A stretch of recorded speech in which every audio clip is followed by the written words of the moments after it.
భారతదేశం అంటే ఏదో సమాధి లేకపోతే ఏదో కాదు. నా భారతదేశం భగవద్గీత, నా భారతదేశం అగ్ని పునీత సీత, నా భారతదేశం కరుణాంతరంగా, నా భారతదేశం సంస్కార గంగా అని ఒక కవి రాస్తాడు. భగవద్గీత అసలు ఎప్పుడు చదవాలా, ఎందుకు చదవాలా, చదివితే ఏమొస్తుంది? భగవద్గీత చదివితే అర్థం కాదు. ఫస్ట్ ఒకటి,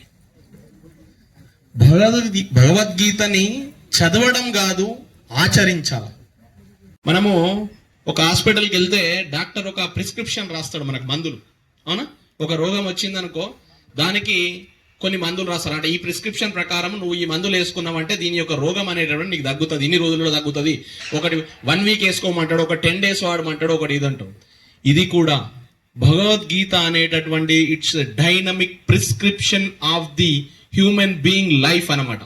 అంటే మనిషి జీవితంలో ఏ విధంగా ఉండాలి, ఏ విధంగా ఉండకూడదు, అసలు భగవద్గీతని పాటిస్తే నీ యొక్క జీవితం అనేటటువంటిది ఏ విధంగా ఉంటది అనడానికి నిదర్శనమే ఈ యొక్క భగవద్గీత. అని చాలా మందికి మనం ఏమనుకుంటామంటే దాంట్లో ఏదో చెప్పాడు, ఇది ప్రపంచ మానవాళి కోసం రాసింది, ఏ ఒక్క హిందువులకో ముస్లింలకో క్రిస్టియానిటీకో కాదు. ఇది భగవద్గీత నుంచి మనం ఏం నేర్చుకోవచ్చు అసలు అనేటటువంటి ఒక 20 నేర్చుకోవచ్చు మనం.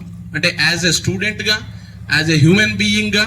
దాంట్లో కొన్ని అంటే ఈ భగవద్గీత 18 అధ్యాయాలలో ఒక 20 అంటే దీనిలో సేకరించిన ఏంటంటే ఒక 20 అసలు ఏం నేర్చుకోవచ్చు అనేది. మొదటిది కర్తవ్యమే పరమధర్మం.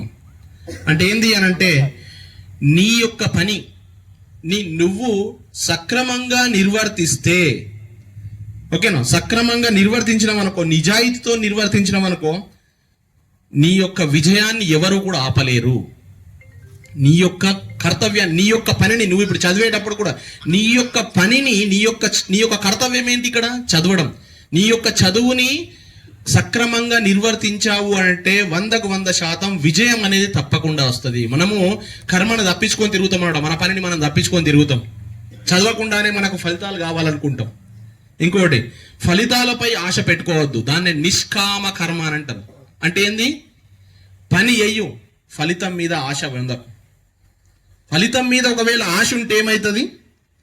నీకు భయం అవుతుంది, లేదు అంటే నిరాశ. ఒకవేళ మంచి మార్కులు వచ్చినాయి, మంచి మార్కులు రాకపోతేనేమో నిరాశ అవుతావు, మంచి మార్కులు రావేమో అని భయపడతావు, అవునా? ఒకవేళ మంచి మార్కులు వస్తేనేమో ఎక్కువ సంతోషపడతావు.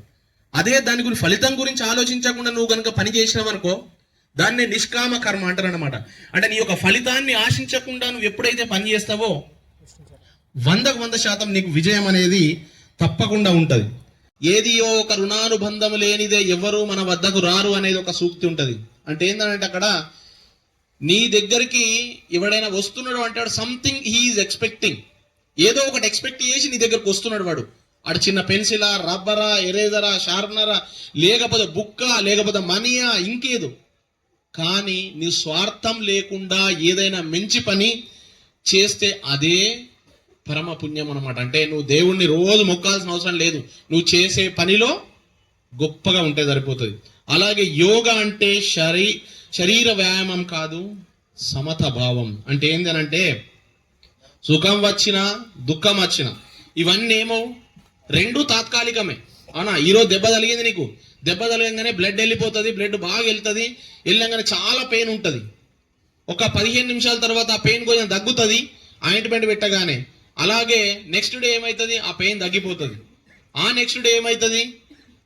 ఉండంతా మాయమైపోతుంది. ఒక 1 మంత్ తర్వాత ఏడ దెబ్బ తాకిందో కూడా తెలియదు. అంటే ఏంది?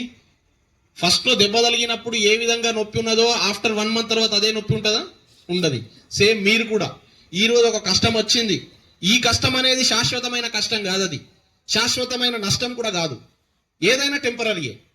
నీ జీవితంలో ఈరోజు మార్కులు వచ్చినాయి, ఫస్ట్ ఇయర్ మార్కులు వచ్చినాయి, ఫస్ట్ ఇయర్ మార్కులు గొప్పగా వచ్చినాయి, అట్లనే ఉంచుకుంటావా? ఫస్ట్ ఇయర్ మార్కులు నాకు గొప్పగా వచ్చినాయి అని అంతే ఉంటావా? సెకండ్ ఇయర్ చదువుకోకుండా ఉండవు కదా. అప్పుడు సెకండ్ ఇయర్లో మంచి మార్కులు వచ్చినాయంటే అది తుడిచిపెట్టిపోతుంది. ఒకవేళ సెకండ్ ఇయర్ మంచి మార్కులు రాలేవనుకో, దీని గురించి మాట్లాడతారు. అంటే ఏంది? అప్పుడు ఏదైనా కూడా టెంపరీ, నీవు సుఖమైనా దుఃఖమైనా ఏదైనా కూడా టెంపరీ అని తెలుసుకున్నాడు.